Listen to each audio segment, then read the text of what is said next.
This is Cutting Down the Nets, Thursday, January 6th. This day is far different than yesterday. Yesterday we were scraping the barrel for any value we could find, and then when we found it, matchup concerns caused us to play a very light card. So our initial card had two games, VMI and Gardner-Webb. Gardner-Webb made it easy. VMI was down 17.5. I double dipped. I took minus 3.5 on the second half line. Hey, if they lose by 13 in a game where we could see 70, 83 pointers, well, we saw 83 pointers and VMI storm back, hitting a three at the buzzer to lose by one. Like any good person would do that got a little fat in their wallet, added North Carolina right before tip. Line got to 1.5, and I'm a fish. So public team. If you're going to bet a public team, do it at the buzzer, man. So, not bad. I have not updated any records. Obviously, everything's on BetStamp, and we'll catch up after tomorrow's card. But 2-0 so far with North Carolina pending, and I think they're down to a few minutes before half at time of recording here. Again, what I do, I take the adjusted efficiencies from the two teams playing each other, and I match them up into a model, and it gives me a point spread. This model is weighting recent play more than most would. And then I narrow that down to a pool. I'm looking for anything with a variance of at least 2 points for me to dig into. Once I've narrowed it down to that pool, I look at matchups, things that would either strengthen that projection or cause concern with that projection. So when we look at the pool, we'll find reasons to lock teams in or reasons to stay away, wait for a better number, whatever that might be. And then we place our wagers. That's it. Easy game. So let's get on to Thursday's slate. This is far different than what we dealt with yesterday. A lot of games. Got some day ball tomorrow. That'll be kind of fun. And a lot of potential plays. So we'll talk through it. I'm only going to hit on the orange, the green, and the yellow. Orange are not likely for me, but I considered, dug into. Yellow are we'll see. Kind of depends on line and situation. And green is, yeah, I'm going there. Let's do it. So orange, Loyola, San Francisco, playing on a neutral site. I have Loyola slightly ahead by 2. This is currently a pick'em. Should be a popular bet game just because it's kind of on an island, so there could be some line movement either way. Both teams rim in 3, well coached. It's an even matchup. I give a turnover edge to Loyola Chicago, and I don't see a whole lot in that game. So if we got to where San Francisco was laying a few, I'd probably jump on Loyola Chicago there. But yeah, we'll just kind of see how that plays out. SMU Cincinnati is next. So you're going to start to see this from me where I will indicate what the point spread was for the season to date and then what the last maybe 6, 7, 8 games look like. Later in the season, we'll use this to our advantage. As of right now, it's kind of noise because we're really dealing with the full season being like 13 games and then recent being like half of that. And that's a little risky, but I think it's worth noting at times. So full season, my model actually has Cincinnati by 1.6, but recent data has SMU by 8. When you mash that all up, that's how you end up with SMU as slight favorites. I do give SMU the offensive edge here, Cincy the defensive edge. Look, it's a good game. If I had to bet it, I'd be on the SMU side, but this card will end up being plenty large, and I don't see enough there to make me want to go there. UAB, North Texas, 2 decent teams. UAB forces turnovers, but North Texas pretty good with ball security. I do give North Texas a shot selection edge. Their coach is a stud. Grant McCausland is the real deal. Designs an offense to get good shots. They're actually 27th in shot quality ranks, but they have been living off the 3-point luck a little bit on defense. So just something to note, a little cause for concern. Line is currently 1, KenPom's 1. So I don't feel like I'm going to get bamboozled there and end up with an awful number, but I do have a little concern about their 3-point luck defense. USC and Cal, Not a whole lot here. The full season has USC by 6. Recent has Cal skewed a little bit by their dominant performance against Arizona State. And it's just a little thin on a slate like this. If this was a Monday Swaction slate and it was kind of an island game, I could see myself going there. But we'll leave it alone on this slate. Washington State, Colorado. I have Washington State by 4. Colorado's favored by 1.5. Ken Pom is 1. I don't see any clear matchup advantages here. I am kind of curious to see if the line moves a little bit, but Ken Pom's 1. I don't know. I'd take Washington State at plus points, and I'm fine with that. Nothing like unusual about it. Oral Roberts, St. Thomas. So St. Thomas, man, we've been riding the Tommies. They can score, creep can roll, but awful defensive team. So we've been riding them. They have played like one of the stone worst schedules in college basketball. Just crazy. And when I think about that defense versus Asmus, yuck. So looking at their schedule, they haven't played a team above 51.5 effective field goal all season. So they've had some decent matchups for the style of ball they play. Oral Roberts comes in at 54.2 effective field goal. And then a couple games, they got the Jackrabbits staring down at them with 57.5% EFG. So we could be beginning a Tommy fade train here. I'm not going to bet the Oral Roberts side. That's a lot of points too. It's currently at 5. But certainly enough to keep me out of a Tommy bet there. Middle Tennessee and Rice. I have this game closer to a pick'em.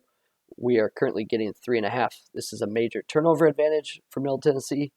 Both teams have a high 3-point rate. Rice has actually made theirs, though. Middle Tennessee has not. But I do like Middle Tennessee inside here.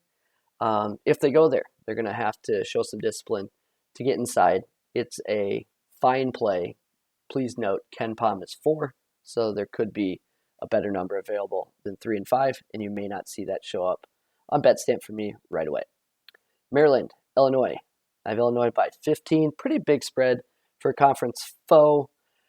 I feel like Maryland gets it done by, playing a little bully ball, Donta Scott, Wahab, and yeah, good luck against Illinois with that. So ultimately, I think this comes down to Illinois forcing you into jumpers. They force a lot of long twos. Certainly not strength of Maryland's. Maryland could probably compete inside, but Illinois has been so tough, especially since Kofi returned. So please note Ken Pom is 11 there. This could be similar to like the Auburn, South Carolina situation where I locked in a bet too early and then just slowly dripped and then it ultimately didn't matter. But I do want to get the best number here, but I am looking to back the Illinois side. Coastal, Carolina against Troy. Both teams have played very easy schedules. I do trust Coastal's offense more, but they've run pretty hot from 3 lately. They do funnel everything to the 3-point line, which against Troy is not a problem. So I'm fine with them getting a point here, but probably a tight game. La Tech against UTEP. Louisiana Tech, better in shot quality ranking, better offense, better defense. They've played a harder schedule. They protect the ball, which is UTEP's only source of defense. It just seems too easy, so what could go wrong? But I'm going to play La Tech here on the road, laying 3.5. Next up, we've got new members of the WAC, Stephen F. Austin and Abilene Christian. Man, these teams, I think, are better suited to just not play each other because they play such a unique brand of ball that, man, if you're not used to it, it gets wild. And both these teams are used to it. So both force a lot of turnovers. Abilene Christian currently better at that. Neither really protect the ball, but Abilene Christian a little better at that. Both draw fouls. They both commit fouls. Kind of a tough one, but I don't see anything like steering me away from playing Abilene Christian here. So the line is 6, Ken Pom's 5. I have it at 9.5, and I didn't see enough for me to stay away from the game. Certainly better matchups out there for Abilene. And I think it could just be one of those games. If you think of the GameCast graph, a lot of straight lines just for periods of time where game got sloppy, turnover, turnover, turnover, turnover. Um, yeah, should be wild basketball, if you can call it that. Going down, Radford and USC Upstate showed some value. These teams are like straight up awful. I just don't see any edges. Offense, defense, turnovers, force, rebounding, foul rates, everything's red. Like everything for both teams. So I'm just going to go ahead and sit that one out. Illinois, Chicago versus Wright State. Super recent stuff has Wright State right in line with what the point spread is. And I think Wright State might be, quote unquote, back after an extremely disappointing start to the year. App State against South Alabama. I have this at 10. Line is 4.5, and KenPom is at 5. I think it comes down to 2-point offensive advantage for South Alabama. They're not going to get the turnovers they're used to and could get grinded into the half court. But even super recent data, last 6, 7, 8 games, like South Alabama even more.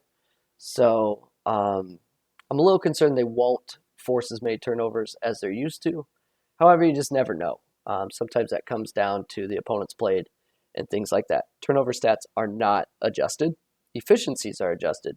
But turnover stats are raw, and maybe it's possible Appalachian State just hasn't played pressure Ds yet. Next up, that showed value. UT Arlington and Georgia State, 3.8, and the line is 8. But this is a real bad matchup for Arlington. You can beat Georgia State with the threes. Arlington doesn't shoot them, and if they do, they don't make them. And you need ball security against Georgia State. Force a lot of turnovers, not something Arlington possesses. So while I do think this line is high, I think there's too much risk to back Arlington in this spot. Whew, tricky one here. New Hampshire and Vermont, elite grinding. Both teams play like a 64 possession pace. Don't pressure the ball at all. Get your 5 guys back on defense at all times and watch the other team walk the ball up. Ultimately, will turn into a jump shot contest, which so far has favored New Hampshire. There has been a long layoff for New Hampshire, and we're dealing with a small sample here. I think New Hampshire's played like 8 games this year, maybe 9. For Vermont, not too many more. Historically, Vermont's a great shooting team, has not been there this year. And, man, at that pace, I'll take 10.5 points in a jump shooting contest. Next up, Bryant and Wagner. Whew. We talk about high variance games and teams that shoot threes all the time. Wagner shoots like no threes. They rely on getting inside.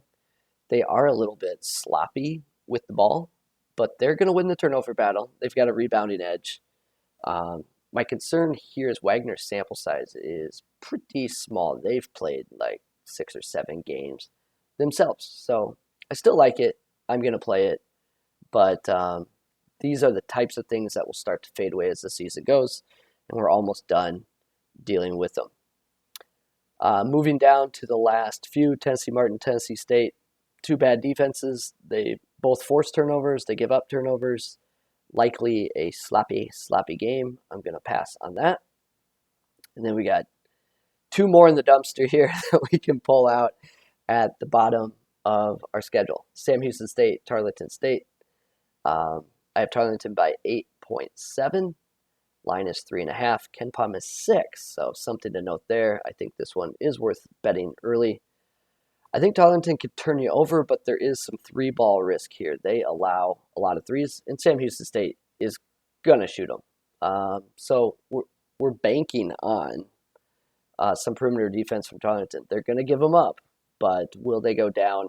I don't know. But this is a high variance game for sure. So we need turnovers and we need missed shots. But the best thing about a turnover is it's 1 less 3-pointer that was shot. Last game, Northwestern State, Texas A&M, Corpus Christi.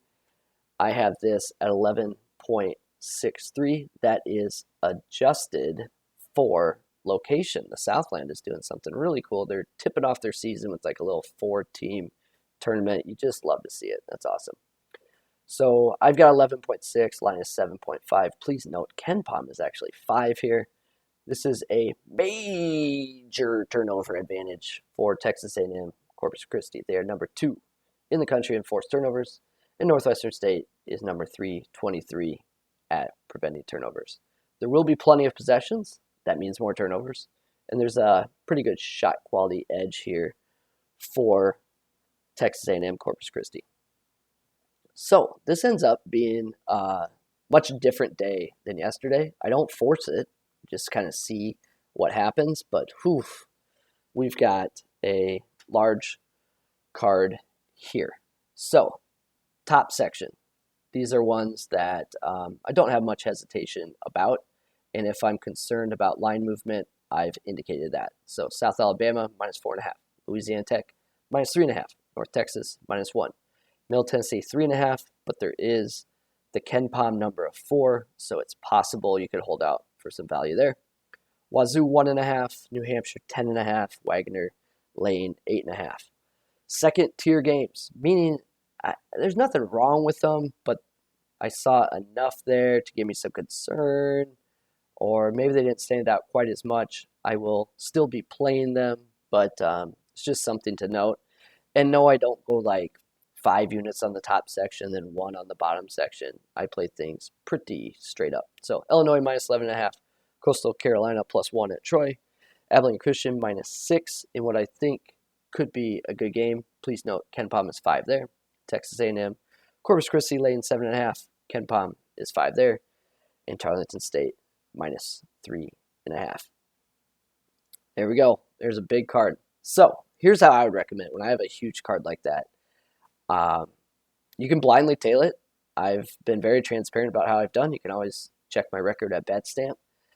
I'd recommend digging into a couple of these games and seeing if something stands out to you, or try to find 2 to purposely like stay away from, or try to find some, to highlight, make a key part of your card. So maybe dig into the orange ones more. Maybe you're seeing something that I don't. So let's roll. Let's hope North Carolina pushes us to 3-0 on the day for January 5th.